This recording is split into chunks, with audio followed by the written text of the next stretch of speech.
Jai Hind student, welcome to biology class.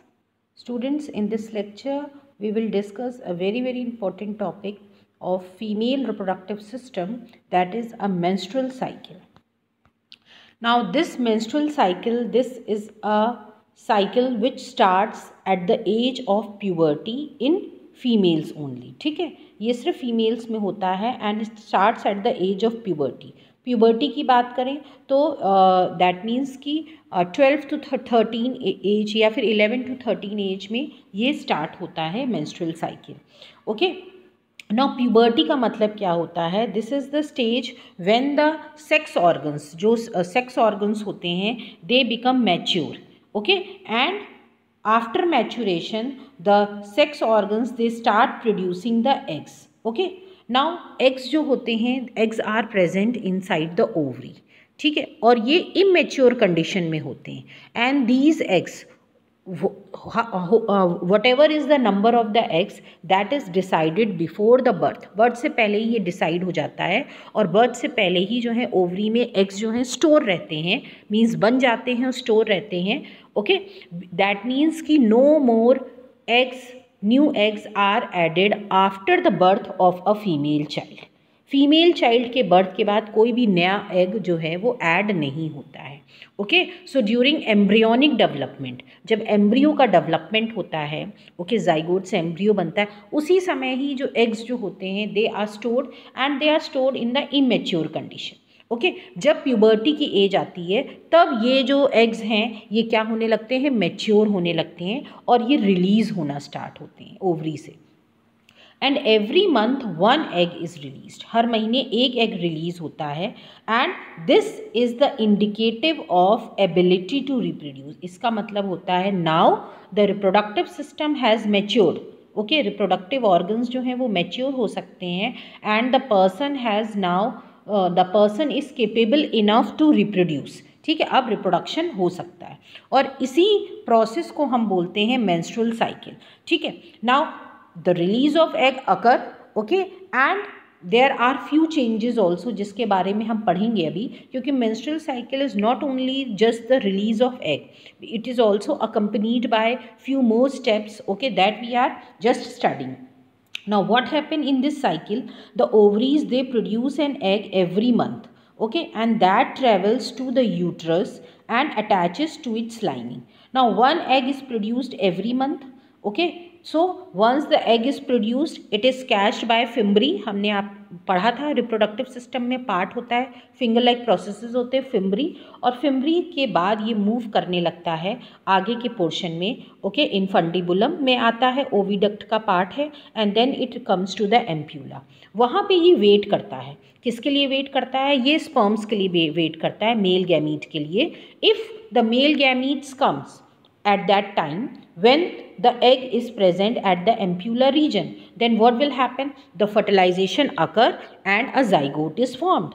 But the condition is when the sperm does not reaches the egg, then what will happen? This egg will slowly and slowly it will move.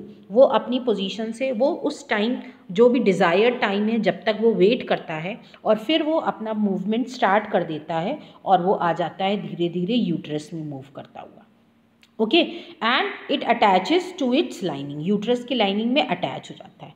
Now what happen? तो जब ये egg जो है बेटा release हुआ है, okay, एक egg release हुआ, उसी के साथ साथ यूट्रस जो है वो भी अपनी कुछ प्रिपरेशन करता है, क्योंकि यूट्रस को तो नहीं पता कि फर्टिलाइजेशन होगा कि नहीं. He has to be ready with all the things. Fertilization होता है देन ऑल्सो, नहीं होता है then also.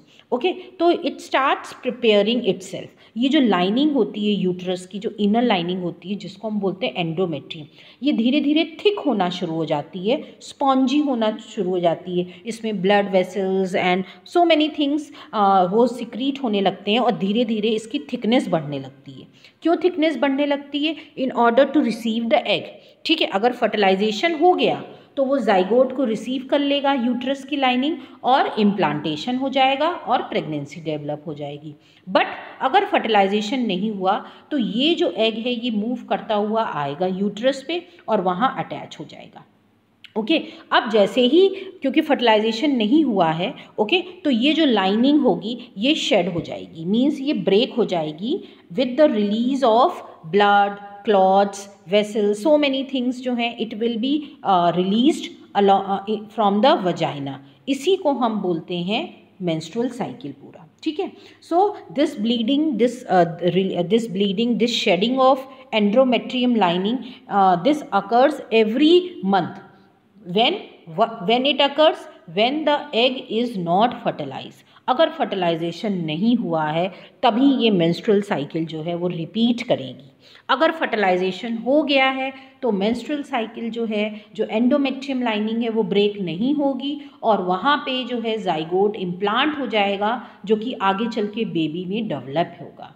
Okay so on an average the duration of the menstrual cycle is 28 days. ये साइकिल जो है 28 डेज की होती है। Okay the day it has started and then the day it has the start of next day, इसको हम count करते हैं एंड इट इज़ 28 डेज रफली, बट इन डिफरेंट हम कह सकते हैं ये वेरिएबल है नंबर, ठीक है। इट्स नॉट दैट कि 28 डेज़ की साइकिल हर फीमेल में होगी, it may very, okay that is 26 भी हो सकती है, ओके 25 भी हो सकती है। So it is, this number is variable.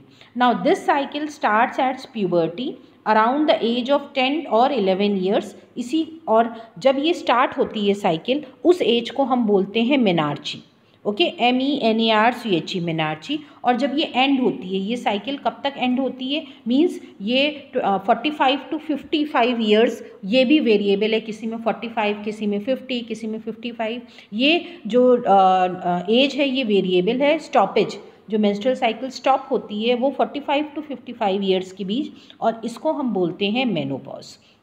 Okay so this is all about the menstrual cycle. Hope you all have understood. Thank you everyone.